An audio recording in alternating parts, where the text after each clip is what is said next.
제가 솔로몬의 영광에 대한 부분을 지도를 한번 그려보겠습니다.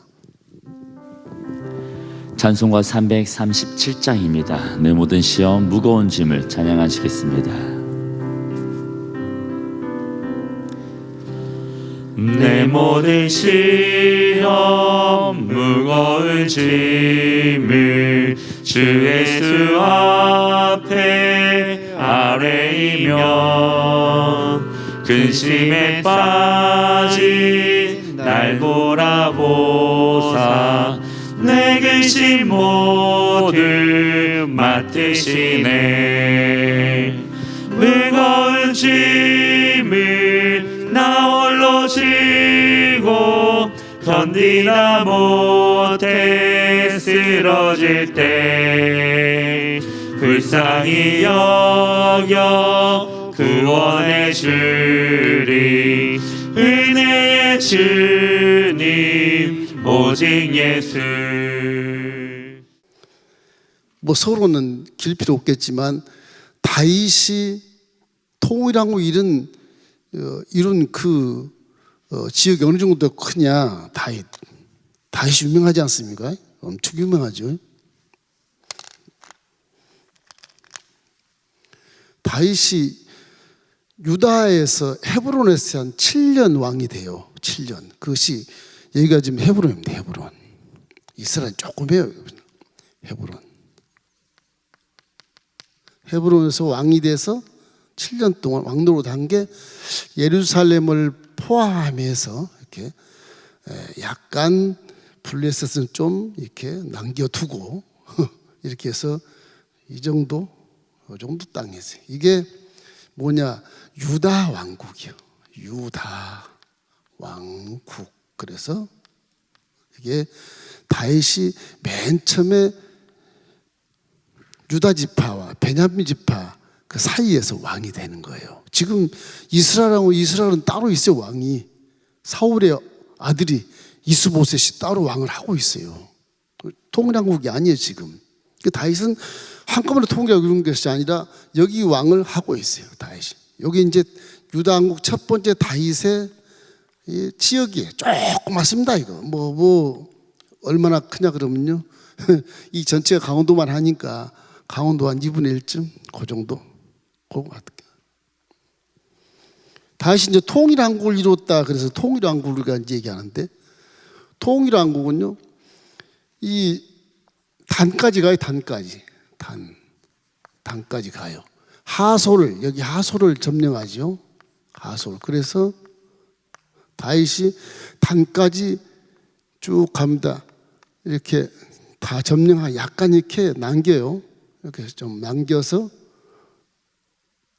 단까지 가서 이렇게 해서 내려와서 이제 요단강 저희 갈릴리 호수 변방에서 다윗이 이 동쪽 요르단 쪽에 이 므낫세와 갓지파 요 길랏 라못 이렇게 해서 여기까지 통일왕국을 이게 여기 이스라엘 땅이 다 이게 다 유도 지파의 땅이 아니고 전부 이스라엘 열지파의 땅. 이게 이제 사울의 아들 그 사울 왕국이에요. 사울의 왕국인데 이거를 통일한 게 이제 이게 뭐냐? 통일왕국이요. 통일왕국 다윗의 통일왕국이 다윗.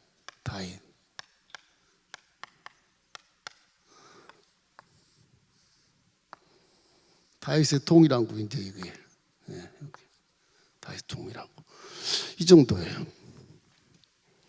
지금 오늘 본문에 솔로몬 어느 정도까지 되어 있냐? 솔로몬 참 대단한 사람이에요. 하나님께 키웠지만 솔로몬은 어느 정도나 그러면요, 유프라테스 강까지 가요. 딥나라 딥산가. 이 지명 이름에 내용이 없더라고. 딥사라는 곳이. 이게 본문에 우리 읽어보면 경계가 나와요. 경계가. 솔로몬이 강 건너편을 딥사에서부터 가사까지. 딥사 딥사에서부터 가사는 여기 블레셋이죠. 여기 블레셋이거든요. 이건 지금도 남아있어요. 계속 남아있어요. 블레셋이건. 네. 원수들 지금도 이슬람을 가지고 지금 이스라엘과 함께 대치하는 피에로, 그게 바로 블레셋입니다. 여기. 지금도 남아있어요. 여기. 거기가 가사가 있어요. 가사. 맨 밑에 가사. 지금 가자 찍으라 그러는데 딥사제까지 전체가 레바논은 약간 부족하지만 이렇게 해서 이게 전체가 다 가사까지 와요. 그렇게 해서 게시오네벨, 지금 알랏이라고 되어 있는데 이게 게시 에시온게벨, 에시온 게벨이라고 그랬어요. 항구입니다. 이게 지금은 알랏이에요. 휴양지인데요. 멋있습니다. 하면 더워서 아주 사해 그 떼약볕에 알랏 휴양지가 있어요. 이게 이제 유명한 그 관광객들이 많이 옵니다. 사해하고 가깝기 때문에 사해고요. 갈릴리. 자, 여기까지 해서 어디로 가느냐? 지금 솔로몬을 지금 이쪽 요르단 지역의 암몬 나라, 그 다음에 모압 나라, 모압, 그 다음에 에돔, 이 나라 전체를 치리를 해요. 그래서 이 에스온 계보를 기점으로 해서 전부 다 이렇게 다 통틀어서 어디까지 가느냐? 딥사까지 가요. 이렇게 해서 솔로몬의 영역은 엄청 커요. 거의 뭐 배가 돼요. 동일왕국에. 그만큼 하나님이 이 솔로몬에게 뭐 별로 전쟁도 못한 사람인데 하나의 지혜로 제국을 통치하는 거야. 다윗은 통일왕국이라 그러고 솔로몬은 제국을 통치하는 자처럼 그렇게 더 위대한 왕으로 등극을 하게 되는 겁니다. 어디서 오느냐? 전쟁도 못한 사람이 하나님의 지혜로 영광을 나타내는 거예요. 첫째로는요, 신앙의 뿌리. 신앙의 뿌리가 참 중요합니다. 뿌리를 깊게 내려야 됩니다. 깊이 내려라. 신앙의 뿌리를 깊이 내려라. 솔로몬의 지금 본문에 있는 말씀은 우리 한번 읽어보면요. 열왕기상 4장 20절 21절이 우리가 먼저 읽어봐야 되겠습니다. 함께 읽겠습니다. 유다와 이스라엘의 인구가 바다의 모래같이 많게 되매 먹고 마시며 즐거워하였으며 솔로몬이 그 강에서부터 블레셋 사람의 땅에 이르기까지와 애굽 지경에 미치기까지의 모든 나라를 다스림으로 솔로몬이 사는 동안 그 나라들이 조공을 바쳐 섬겼더라. 이걸 얘기하는 거예요. 주위에 다 조공을 바쳐 섬겼어. 이 지역을 얘기하는 거 지금요. 이게 바다의 모래같이 많았다. 이 말 어디 나오냐? 창세기 나와요. 자기 선조 좌우 때 할아버지 일대 할아버지 아브라함에게 주신 말씀이야. 창세기 22장 17절 18절 우리 함께 읽겠습니다. 내가 내게 큰 복을 주고 내 씨가 크게 번성하여 하늘의 별과 같고 하늘의 모래와 같게 하리니 내 씨가 그 대적의 성문을 차지하리라. 또 내 씨로 말미암아 천하 만민이 복을 받으리니 이는 내가 나의 말을 준행하였음이라 하셨다 하니라. 자기 때 선조에게 준 하나님의 말씀이 그대로 솔로몬 시대에 와서 성취되는 거예요. 그 하나님 말씀 하신 말씀은 그대로 성취된다. 솔로몬이 지금 지가 1000번째 지혜를 얻어서 하는 것 같지만 하나님은 다 그 시와 때를 정해서 하신 말씀을 그대로 이루는 거예요. 이게 솔로몬 영광이 아니고 이게 하나님 영광입니다. 하나님 이게 하나님의 영광이 하나님. 예. 하나님의 영광이야. 솔로몬 게 아니에요. 우리 착각하기 치워요. 그래서 항상 하나님 말씀은 근거가 분명히 있어요. 왜 솔로몬을 저렇게 영광을 받을 만큼 부귀영화를 저렇게 주시지? 뭐 그 안에 벌써 근거가 딱 들어가 있어요. 내가 예전에 했던 말을, 네 선조에게 했던 말을 이룬다는 거죠.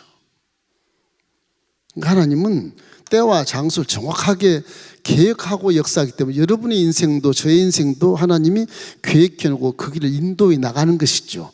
내가 잘해서 지금 영광을 받고 그런 게 아니라니까. 지금 이 자리에 서 있는 것은 하나님이 그 자리에 옮겨서 그 때와 그 장소에 저와 여러분을 만나게 하시고 은혜를 받게 하시는 겁니다. 그런 거죠. 그렇기 때문에 우리 기독교는 실제를 기록하는 거, 역사를 그래서 배우는 것처럼 역사 공부하는 것 같잖아요. 지금 대학교에서 역사 공부하는 것 같잖아요. 이게 말씀은 이렇게 근거가 있어 이렇게 공부하는 똑같아요. 지금도 변함없이 이 지명들이 똑같이 강도 그대로고 다 그대로 있어요. 거기 사람이 역사하는 일을 지금 우리가 역사를 배우는 거예요. 왜? 실제니까. 실제니까 어떻게? 믿으라고. 무조건 믿는 건 아니에요. 알고 믿으면 얼마나 확실해요, 내 믿음이. 비가 와도 눈이 오도 그 자리에 서 있는 거지, 믿으니까. 확실한데 뭐. 확실한데. 그게 우리 확실한 믿음을 위해서 그렇게 하나님이 하시는 거예요. 이래서요, 솔로몬이 영광받은 것은 뿌리 깊은 신앙이 필요하다. 그 신앙의 뿌리가 깊게 내려야 돼요. 이렇게 신앙이란 건 꽃과 나무만 바라보지 말고 그 꽃과 뿌리를 알아야 돼. 뿌리. 왜 나무가 이렇게 큰 열매를 맺었지? 아, 뿌리가 굉장히 깊게 들어가 있구나. 이건 이제 아브라함의 뿌리거든요. 유대인 전체가 아브라함 뿌리. 다윗이 아무리 유명해도 아브라함의 후손이에요. 솔로몬이 아무리 유명해도 지 아버지 아들이고 아브라함의 후손이거든요. 그걸 말씀해 주는 것입니다. 이래서 우리는 항상 신앙의 뿌리를 깊게 내릴 수 있도록 후손들을 위해서 기도하고 전도하셔서 가정의 구원 이루길 주의 이름으로 축원합니다. 자, 영광의 결과의 원인은 어디 있느냐? 결국은 하나님 중심으로 일하는 거예요. 하나님 중심. 하나님의 중심으로 살라. 일하라. 일해야 되니까 게으르지 말고 하나님 중심으로 일하라. 그런 메시지와 똑같아요. 이 솔로몬의 아주 참 존경할 만한 일은 우리 아버지가 잘 사용했던 관료들을 그대로 등용을 시켜요. 그대로 등용을 시켜요. 그런데 그 등용시킬 때 솔로몬이 가장 중요히 여기는 건 맨 첫 번째로 제사장을 등용, 제사장.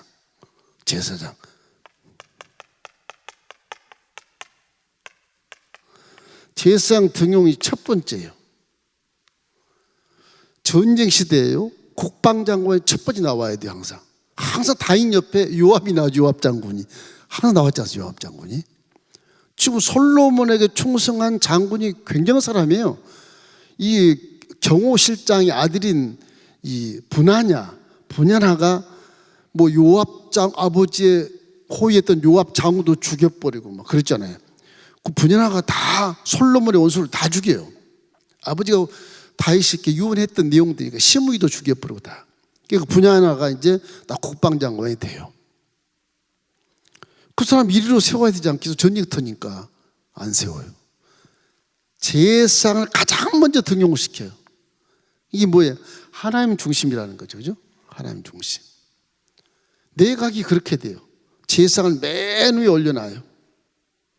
그리고 아버지가 사용했던 등용했던 사람 중에 이렇게 순서대로 세우고 국방장군 한참 밑에 있어요. 뭐가 중요하냐? 서기관, 사관. 이 서기관, 사관은 역사를 기록하는 거예요. 대통령 기록물이라고 그러나요? 사관. 이분들이 그 왕의 그 일지를 기록하는 거예요. 이 솔로몬이 참 중요한 거는 내가 하나님의 지혜를 받아서 이 제국을 통치하니까 이 모든 통치한 내용들을 사관에게 다 기록하게 해서 후세에 남기는 거예요. 이 사람 지혜가 출중하기 때문에 그래요.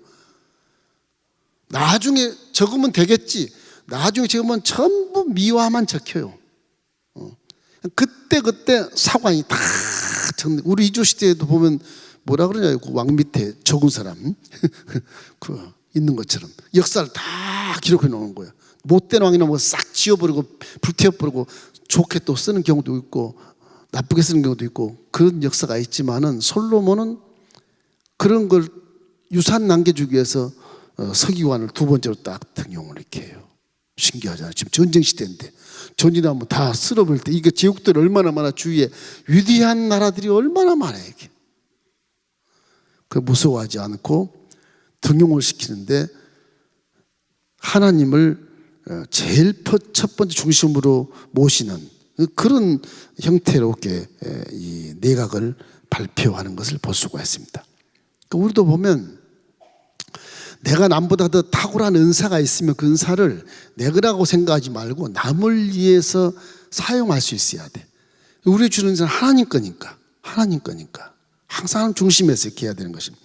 하나님의 은사와 능력 또는 부자, 물질 이런 것은 나만을 위해서 주신 것이 아니고 하나님 영광을 위해서 주신 것이고 이웃을 위해 나눔을 가지라고 주신 것이라는 항상 우리가 기억해야 됩니다. 그 나눔 속에서 내가 나를 믿느냐 안 믿느냐 그런 결론이 딱 나오게 되는 거거든요. 주는 자가 복이 있노라 그냥 하신 말씀 같지만 내가 너에게 다 줬는데 너는 이웃을 위해 줘보았냐 그런 거죠. 사람에게 더불어 살아가는 것을 하나님 기뻐하기 때문에 뭐 사랑하라고 하는 것이고 다 그런 것인데 목사님이 못 산 사람들 도와주라고 저렇게 말씀하시는 전혀 그런 게 아니에요. 하나님이 주신 것을 주위 사람을 사랑하라는 얘기죠. 사랑의 그 관점입니다. 다 이게 보면. 그래서 첫 번째로 보세요. 1,000번째 예배와 기도로 얻은 지혜란 말이에요. 예배의 중요성. 예배가 얼마나 중요한지. 오늘 여러분이 평일인데도 3일 예배께 나오신 것은 하나님이 굉장히 귀하게 계십니다. 예배의 중요성. 예배란 게 얼마나 어미하고 중요하냐 그러면 1,000번째를 드린 마음이거든요. 이게 양을 한꺼번에 기본 산당 크도 그게 한꺼번에 1,000마리 양을 드렸다고 생각해 봐요. 피비린내나는 양을 하나님께 드린 것. 이 솔로몬 왕궁 옆에 휴장에 벗겨 있는 곳이 있어요. 성막이. 그거 좁아서 못 드려. 1,000번째 드리려면. 기본 산으로 올라가. 산으로 가서 1,000마리를 잡는 거예요. 쉽게 얘기하면 그 해석상의 의미는 다 학자마다 좀 다르긴 하나 뭐 날마다 한 마리씩 드렸을 것이다. 그래서 1,000일을 드려야 된다 이런 분도 계시고 그러긴 하나 그냥 문자적으로 해석하면 1,000마리를 그냥 다 드린 거예요. 이게. 그 정도로 예배의 중요성을 인식하는 거예요. 예배. 내가 지금 급해. 이 나라를 넘겨받았는데 어떻게 할지 몰라. 하나님 나 지혜를 주시면 망하겠습니다. 내가 죽겠습니다. 그런 거죠. 그러니까 온 전성을 다해서 1,000마리를 그냥 드리는 그런 예배. 그럼 하면 안 받으시겠어요? 솔로몬아 네 뭔 일이냐? 누가 가르쳐 주냐? 1,000마리 한꺼번에 드리는 놈아. 뭘 줄까? 하나님 내려와서 뭘 줄까? 그러잖아요. 먼저 기도하기도 전에. 예배의 그 헌신, 신실한 마음 그걸 보시는 거거든요. 솔로몬 그걸 체험한 자잖아요. 그 지혜를 통해서 결국은 내각을 발표할 때 제사장을 맨 먼저 따고 사사시대처럼 신정정치를 하는 거예요. 신정정치. 신정정치는 하나님을 우선 모시고 정치하는 거예요. 신정정치. 이런 그 신정정치에 대한 솔로몬의 마음속에 아직까지는 하나님을 최고 우선으로 섬기고 있다. 이것을 증명을 하는 것이죠. 그 1,000번째에서 응답받는 그것들이 열왕기상 3장 지난 시간에 3장 4절 5절 말씀을 한번 읽어보면 압니다. 이에 왕이 제사하러 기브론에 가니 거기는 산당이 큼이라. 솔로몬이 그 제단에 1,000번제를 드렸더니 기브론에서 밤에 야훼께서 솔로몬의 꿈에 나타나시니라. 하나님이 이르시되 내가 내게 무엇을 줄꼬 너는 구하라. 기도 아직 안 했어요. 1,000번제를 막 드리는 거지. 막 피비린 나는 번제를 막 그냥 산에 불이 붙은 것처럼 하는 거예요. 하나님이 놀래가지고서 내려와서 말씀하시는 거예요. 밤에 뭘 줄까? 나 아입니다. 지혜를 주십시오. 재판을 못하겠어요. 나는 우리 아빠는 잘했는데 나는 못하겠어요. 그 지혜를 주세요. 지혜를. 그 지혜를 주라 그러니까 하나님이 그 지혜를 구하는 솔로몬 마음을 딱 읽어보니까 이놈은 돈도 필요 없고 장수도 필요 없고 권위도 필요 없고 욕심도 필요 없고 지혜만 달라 구하니 부귀와 영화를 다 줘버렸다. 욕심 없는 걸 아니까 다 줘버린 거예요. 우리 기도의 패턴을 봤을 때 이걸 교훈 삼아야 됩니다. 나는 지금 무엇을 구하고 있는가? 나는 무엇을 먼저 구하고 있는가 생각해 봐요. 그 솔로몬처럼 지혜 필요 없는 건데 돈도 아니고 뭐 그렇게 생각하면 안 되는 거예요. 내게 욕심이 없는 것을 먼저 구하시기를 주의 이름으로 축원합니다. 그래서 예배를 신약시대는 이제 성령 우리과 동행하기 때문에 그 성령을 통해서 기도할 때 하나님의 마음을 알 수 있어야 되고 느낄 수 있어야 돼. 요한복음 4장 24절 말씀에 예배는 어떻게 하냐 읽어보십시다. 하나님은 영이시니 예배하는 자가 영과 진리로 예배할지니라. 네 저속 예배할 때 사심 버리라는 겁니다. 욕심 버리고 너 인본주의 버리라는 거야. 지금 네가 배웠던 거 술수 방법 버리고 영과 진리로만 드려. 진리 영과 진리로만 드려라. 지금 신약시대 와서 성령이 내 안에 계시잖아요. 성령님과 함께 말씀대로만 드리라는 거예요. 거기에 사심이 필요 없다는 게 예배 드릴 때. 그 무슨 필요가 있겠어. 하나님이 다 하실 건데 네가 왜 사심을 딱 갖고 있으면 내가 너 응답의 주의가 좀 불편하다. 그 포로되는 거예요 이게. 그러니까 이 1,000번째 솔로몬처럼 다 드린 마음으로 드려. 내 가장 귀한 것을 드린 마음으로 부복하며 드리는 그런 심정이 되어야 하나님이 나타나셔서 응답해 주신다. 믿음이 그 차원까지 가야 됩니다. 항상 우리는 올라가다가 아이고 무시라 그냥 주저앉고 그러니까 이게 보류되는 게 응답이에요. 이걸 말씀하신 것입니다. 예배, 이 하나님 중심, 이게 이제 제사장 예배의 중요성 저렇게 말씀을 하는 것이고, 신정 정치의 이제 이 내용을 보면 국방장관을 먼저 세우지 않고 저렇게 제사장을 세우는 그런 것을 통해서 하나님이 기뻐하셨다, 그렇게 볼 수 있지 않습니까? 열왕기상 4장 2절 6절 우리 함께 읽어보겠습니다. 그 신하들은 이러하니라. 사독의 아들 아사리아는 제사장이요 시사의 아들 엘리홉과 아이야는 서기관이요 아일루스의 아들 여호사밧은 사관이요 여호야다의 아들 분야나는 군사령관이요 사독과 아비아달은 제사장이요 나단의 아들 아스라리아는 지방장관의 두령이요 나단의 아들 사봇은 제사장이니 왕의 벗이요 아이살은 공내 대신이요 입다의 아들 아도니람은 노동 감독관이더라. 그렇지 보면은 사독과 아비아들은 제사장이란 말이 나중에 나오는데 그거는 나중에 아비아들도 고향으로 갑니다. 이제 그 아버지 다윗에 대해서 이렇게 실수했던 것 때문에 고향으로 가게 되고, 사독은 예수님 살아 계실 때 이제 벌써 1000년 후에 예수님 오실 때 그때 사독의 계열의 증손들이 제사장을 하고 있었어요. 사두개인으로. 사두개인의 조상이 사독이에요. 사자 달아드는 사두개인의 조상이 사독이에요. 어떻든 간에 국방장관은 세 번째가 네 번째 가는데 국방은 그 다음이라는 거죠. 하나님이 우선이고 기록물이 우선이고 그 다음에 국방장관. 그 뒤에 이제 나단이라는 사람은 이 다윗의 아버지와 함께 친했던 선지자잖아요. 나단의 아들은 하나는 제사장, 하나는 뭐 지방 두령 되는데 이게 나단은 아버지의 벗이다. 그래서 그렇게 기록이 되어 있어요. 아버지의 벗 나단을 솔로몬이 많이 이렇게 추앙을 해주고 그랬습니다. 그분이 솔로몬 왕 시킬 때도 어머니를 통해서 얘기를 해가지고 가르쳐줘서 엄마가 가서 왕 얘기함으로 죽기도 바로 직전에 가서 솔로몬 왕을 세우는 명령이 떨어졌잖아요. 그 나단이 생명의 은인처럼 고마운 분이죠. 나단은 정말 훌륭한 선지자예요. 훌륭한 선지자예요. 아들 둘도 이름이 아사리아, 똑같은 저 사독 아들과 똑같은 이름이 나오는데 이름은 똑같을 수 있어요. 동명이인입니다. 그래서 나단의 아들 둘이 있는데 하나는 이렇게 제사장하고 큰애는 그냥 두령하고 그렇게 되어 있는 거죠. 이거 솔로몬이 이렇게 내가 구성을 한 것입니다. 그래서 하나님이 인정하는 조직을 가지고 내가 구성을 했다. 이렇게 되면 나라가 튼튼해진다. 왜? 하나님이 보호하시기 때문에. 세 번째는요, 개혁하지 말라는 개혁. 개혁해야 되지 않겠어요? 근데 개혁하지 말라. 하나님의 말씀은요, 개혁하는 게 아닙니다.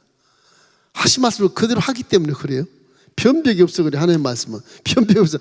하나님 명령 딱 내면 그대로 돼버리는 거. 그게 개혁을 할 수가 없어. 이게 개혁하면 원수가 되는 거예요. 죄를 낳게 되고, 말씀에 준해서 개혁해버리면 죄를 낳게 돼요. 그래서 이게 개혁하지 말라는 건 어떤 그런 정치에 대한 내용들을 얘기하는 것이 아니고 하나님 말씀을 개혁하면 안 된다.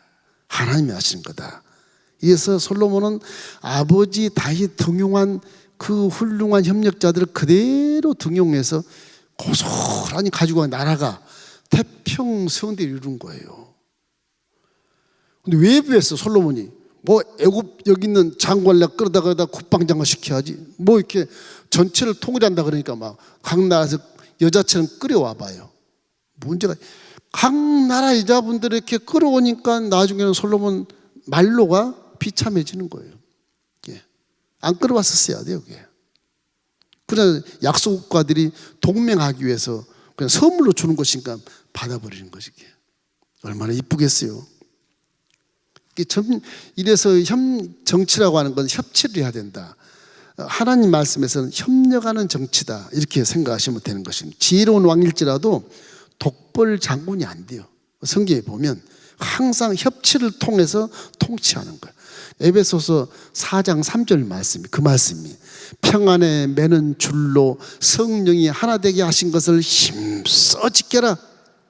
평안에 매는 줄로 교회는 평안해야 된다. 교회는 조용해야 된다. 위로받고 사랑받고 그리고 서로 칭찬하며 화목해야 된다. 그런 성품을 가지고 해야 되기 때문에 성령이 하나 되게 하신 것을 힘써 지켜라. 성령이 그 성품을 갖고 계시거든요. 이런 것 안에 성령이 계시면 악한 말을 하면 안 돼요. 그 안에 성령이 계시니까. 그렇지 않아요? 거짓말하면 안 되고 진실해야 돼요. 성령이 계시니까. 그 말씀을 하나가 되면 나라가 이렇게 부강하고 아버지 나라보다 더 큰 제국을 만들 수 있다고 하는 그런 교훈을 우리에게 주시는 것입니다. 그래서 모세가 아말렉이 쳐들어왔을 때 느비딤에서 나 산꼭대기에서 기도할 테니까 여호수아 너가 가서 싸우라. 막 손들고 기도하면 여호수아가 이기고, 힘들어 내리면 여호수아가 지고. 그러니까 아론과 훌이 옆에서 손을 딱 잡아주잖아요. 돌 놓고 앉으세요. 그 손 들고 기도하는 거예요. 손을 잡아주니까 하루 종일 붙들고 서 있는 거예요. 계속 이겨서 아말렉을 쫓아내는 그런 역사. 이거는 그냥 실제지만은 기도라는 것은 그렇게 합력할 때 어마어마한 성공을 가져올 수 있다고 하는 거죠. 그렇잖아요? 이 기도를 혼자 하면 잘 될 것 같지만 그렇잖아요. 혼자 기도 막 해서 뭐 능력을 받고 뭐 은사를 받고 좋지요. 하나님이 사용하면 참 좋은 거예요. 잘못하면 독성이 될 수 있어. 잘못하면 예수 점쟁이가 될 수도 있고, 막 사람 만나마다 반말 찍찍거리고 그런 거는 문제가 있는 것입니다. 협치해서 함께 가는 거예요. 항상 사람은 예언자건 선지자건 뭐 대통령이건 뭐 왕인 간에 전부 함께 더불어 살아가는 그런 모습을 주님이 원하시는 거예요. 이 하나님은 좋으신 하나님이다. 기도의 정치를 하나님이 기뻐하시는 것입니다. 막강한 구절, 솔로몬이 이제 실수한 게 하나 있어요. 실수. 솔로몬의 실수. 이게 말입니다. 이 말 때문에 실수하는데 너무 이렇게 부경하러 주니까 솔로몬이 말을 막 많이 갖다 놔서 이게 군살기 엄청나게 모습을 갖고 있는 거예요. 이게 이제 하나 딱 실수가 되는 거예요. 아니 부경화 줬으니까 말도 막 엄청 많아요. 마병도 많아야 되지, 그래야 되지 않겠습니까? 이 주위가 다 대국들인데 많아야 되지 않겠어요? 그 솔로몬은 그렇게 한 건데 하나님 말씀을 그 빠뜨린 거예요. 그게 왕이 되거든 말을 많이 치지 말라. 그 말씀이 있어요. 율법 속에 있어요. 그게 신명기 17장 14절로 20절 우리 함께 읽겠습니다. 내가 내 하나님 야훼께서 내게 주시는 땅에 이르러 그 땅을 차지하고 거주할 때 만일 우리도 우리 주위의 모든 민족을 같이 우리 위에 왕을 세워야겠다는 생각이 나거든 반드시 내 하나님 야훼께서 택하신 자를 내 위에 왕으로 세울 것이며 내 위에 왕을 세우려면 내 형제 중에서 한 사람을 할 것이요 내 형제 아닌 타국인들을 내 위에 세우지 말 것이며 그는 병마를 많이 두지 말 것이요 병마를 많이 얻으려고 그 백성을 애굽으로 돌아가게 하지 말 것이니 이는 야훼께서 너희에게 이르시기를 너희가 이후에는 그 길로 다시 돌아가지 말 것이라 하셨으며 그에게 아내를 많이 두어 그 마음이 미혹되게 하지 말 것이며 자기를 위하여 은금을 많이 쌓지 말 것이니라. 그가 왕위에 오르거든 이 율법서의 등사본을 내 이스라엘 제사장 앞에서 책에 기록하여 평생에 내 옆에 두고 읽어 그의 하나님 야훼 경외하기를 배우며 이 율법의 모든 말과 이 규례를 지켜 행할 것이라. 그리하면 그의 마음이 그 형제 뒤에 위에 교만하지 아니하고 이 명령에서 떠나 좌로나 우로나 치우치지 아니하리니 이스라엘 중에서 그와 그의 자손을 왕위에 있는 날이 장구하리라. 좀 길지만 왕이 됐을 때 한 사람만 딱 세우고 타인을 왕 세우지 말아라. 산 세우고 그리고 그 왕이 세워졌으면 말을 많이 두지 말아라. 이 전쟁하는 시대에 말을 많이 두지 말아라. 그리고 인본주의의 그런 욕심도 교만도 필요 없다. 하나님을 믿으라는 겁니다. 저게 신명기에 그 많이 두어봤자 의미가 없다. 교만 있어봐야 의미 없다. 욕심 버려라. 지금 말씀 다 하나님을 우선 중심으로 살아는 말씀이죠. 거기에 딱 이 말이 들어가요.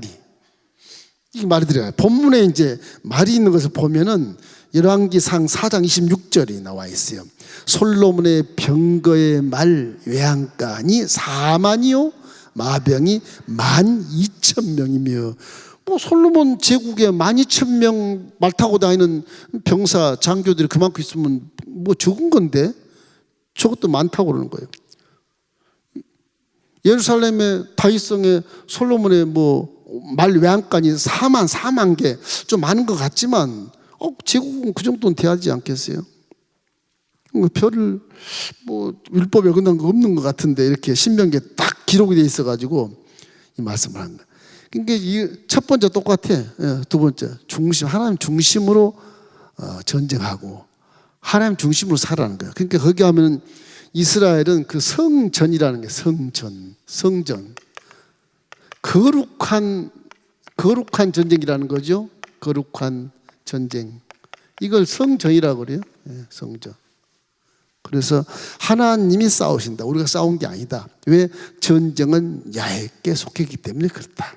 그 말이 이제 결론적으로 들어가는 것이죠. 이래서 이 솔로몬이 저걸 실수를 했다 그렇게 나.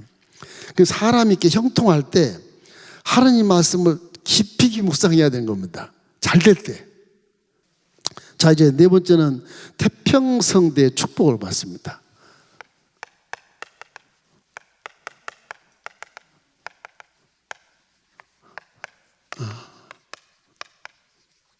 태평성대의 축복. 솔로몬이 이렇게 하나님의 지혜로 이렇게 나라를 통치하고 제국을 만들어 놓으니까 결론은 뭐냐? 하나님을 잘 섬기는 나라가 복을 받는다. 그거거든요. 우리나라가 빨리 이렇게 성시화될 수도 저와 여러분이 노력을 열심히 해야 되거든요. 열심히 해야 되거든요. 은혜를 받아가지고서 믿음이 확고하고 강하게 돼서 성령과 함께 그냥 코로나고 뭐 상관없이 뭐 이술에서 전도하고 뭐 길에서도 전도하고 막 이래야 되거든요. 정부 지도자들을 위해서 막 그냥 작정 기도를 한다든지 그렇게 나와야 되거든요. 이게 대적이 없어. 솔로몬 제국 시대는 열왕기상 4장 24절 우리 함께 읽겠습니다. 솔로몬이 그 강 건너편 딥사에서부터 가사까지 모두 그 강 건너편의 왕을 모두 다스림. 그가 사방에 둘린 민족과 평화를 누렸어요. 민족과 평화를 누렸어요. 딥사에서부터 딥사 이라크의 이 유프라데스 강 바로 건너편 이 강이 이제 유프라데스 얘기하는 거예요. 그 강이라 유프라데스 강이 이게 얼마나 큰 이 지역인데 여기까지 전부 통치를 했으니 뭐 대단하잖아요. 대단한 대적이 없어. 대적이. 그래서 축복을 받았다. 하루 식탁이 14,000명이 먹을 수 있는 식탁이었다. 그러니까 이제 어떤 신학자가 말해요. 솔로몬 시대는 노숙자가 없었다. 하루 식탁에 14,000명이 먹을 수 있는 식탁을 가지고 살고 있었으니 그게 뭐 궁녀가 무슨 뭐 1,000명 있든 10,000명 있든 상관없이 그렇게 많은 그 부경어를 누렸다고 하는 것을 성서에 기록해 놓고 있는 것입니다. 하나님의 축복을 그렇게 많이 받았다. 이래서 이제 이런 과정을 봤을 때 다 영광이겠지 않겠느냐. 솔로몬의 영광이겠지 않겠느냐. 그 영광. 열왕기상 4장 29절 우리 함께 읽겠습니다. 하나님이 솔로몬에게 지혜와 총명을 심히 많이 주시고 또 넓은 마음을 주시되 바닷가에 모래같이 하시니. 근데 아브라함의 뿌리에 깊은 그 응답이 성취가 솔로몬을 통해서 성취되는 것은 솔로몬에게 지혜와 총명을 심히 많이 주셨다. 심히 많이 주셨다. 이때 조심할 것은 겸손해야 되고, 조심할 것은 감사해야 되고, 조심할 것은 말씀을 잘하고 순종해야 되는 이 세 가지가 참 문제인데, 솔로몬에게 제국의 확장을 하면서 통치해 놓고 주위 사람들 나라마다 전부 칭송을 받잖아요. 지난 시간은 요 예멘 사우디아라비아 맨 밑에 서쪽에 있는 예멘의 스바 여왕이 와서 솔로몬한테 놀래가지고 깜짝 놀라잖아요. 저 예멘은 그 귀금속이 많이 나는 곳이거든요. 여기가 그 스바 여왕이 여자지만 지혜가 굉장히 출중한 여자라고 소문이 난 여자거든요. 내가 이스라엘 가서 우리와 무역하기 위해서 내가 낙타에다 많은 금은보화를 싣고 내가 갈 거다. 이 사람이 올 때는요, 이 떼앞부터 못 옵니다. 낙타를 타고 바다 가서 홍해를 건너서 이 알랏 휴양지를 건너서 예루살렘 들어가야 돼요. 얼마나 엄청 긴 거리, 한 300 내지 2,500km 이게. 부산을 뭐 한 6번 왔다 갔다 할 정도로 그거를 가는 거예요. 부자 나라죠. 예멘이 부자 나라였어요. 스바라는 게, 스바 나라가 그 당시에 그 역사에 다 기록되고 있어요. 그것도 예멘 스바 여왕이 예루살렘 가서 솔로몬을 만났다. 가서 성전하고 계단을 보니까 이건 뭐 감탄할 정도로 놀랬다. 그래서 솔로몬이 무릎을 꿇잖아요. 스바 여왕이. 그분하고 관계는 어떤지 나중에 모르겠어요. 이제 공부하면서 나올지 모르겠지만, 이래서 제국을 통치하면서 하나님의 이런 지혜가 영광이 되었다. 그래서 솔로몬의 영광은요, 다 이렇게 하나님의 영광입니다. 하나님의 영광. 다시 중요한 건 뭐냐 그러면, 후손에게 유언장을 마요. 유언장.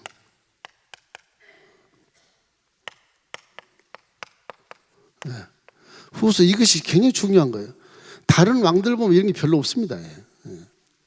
다윗도 몇 줄 읽고 있지만 솔로몬은 내가 인생 살 때 인생이라는 건 이런 거야. 그러니까 하나님을 경외하고 그 명령을 지켜야 사람이라는 존재는 그게 본분이야. 여기 딱 결정을 지어놨는데, 이 후손들에게 주기 위해서 열왕기상 4장 32절 우리 함께 읽어봐요. 그가 잠언 3,000가지를 말하였고 그의 노래는 1,005편이었다. 잠언 한 달에 한 장씩 읽으면, 하루에 한 장씩이면 31장이에요. 한 달 딱 잠언 읽으면, 하루에 한 절씩 읽으면 그게 3,000이 3,000가지의 지혜. 그게 3,000가지. 뭐 시편에도 한두 편 있게 솔로몬 시편이 나오지만 시를 1,500가지를 지었다. 그러니까 이분은 이 하나님의 지혜로 승구한 이 왕으로서 인생들아 이렇게 반드시 살아야 되느니라. 그 유언장처럼 기가 막히게 그걸 남겨놓은 게 지금 성경에 다 들어가 있거든요. 지금 다 들어가 있어요. 바울도 사실은 무슨 유언하고 그러진 않았어요. 바울의 수제자 누가가 의사지만 그분이 학문이 있어서 잘 대필해가지고 지금 바울 서신을 만들어내고 해서 신약이 거의 반을 차지하지만은, 이 솔로몬은 자기 직접 쓴 거라니까. 직접. 인생은 이런 것이죠. 얼마나 훌륭해요 이게. 잠언서 1장 1절에 이렇게 돼 있어요. 다윗의 아들 이스라엘의 왕 솔로몬의 잠언이라. 잠언이란 지혜라는 말인데, 인생 삶에서 그런 모든 지혜를 거기다 다 기록해 놔서 청년들에게 잠언을 자꾸 읽으라 그래 보세요. 청년들에게 좀 이해할 것도 있고 문자적으로 어려운 것도 많겠지만, 그러나 그걸 읽게 되면 지혜가 생겨요.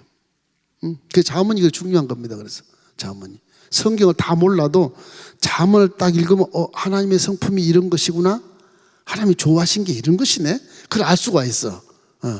성경 다 몰라도. 그 잠언, 신약의 로마서, 이 두 개는 꼭 읽어야 돼요. 신앙생활에 좀 2, 3년 돼도 꼭 읽으십시오. 맹탕은 안 되겠지만은 일단 신앙생활 그다 2, 3년 하면 중요성을 알게 될 수 있습니다. 전도서 12장 9절에 이런 말씀이 있어요. 전도자는 지혜자이어서 여전히 백성에게 지식을 가르쳤고 또 깊이 생각하고 연구하여 잠언을 많이 지었으며, 저 솔로몬이 하는 말입니다. 지혜자는 그렇게 지혜로움으로 여전히 백성에게 지식을 가르쳤다. 살 때도 그또 묵상하고 궁구해서 잠언을 많이 썼느니라 그런 거예요. 본인 얘기하는 거예요. 저런 왕이 어디가 있어요?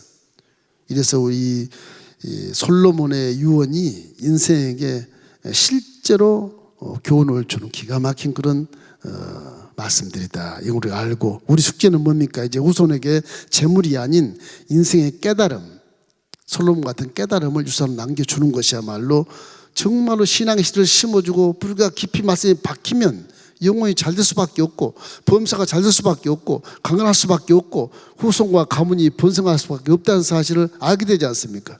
여러분 가정이 다 솔로몬의 가정처럼 번성하기를 주의 이름으로 축원합니다.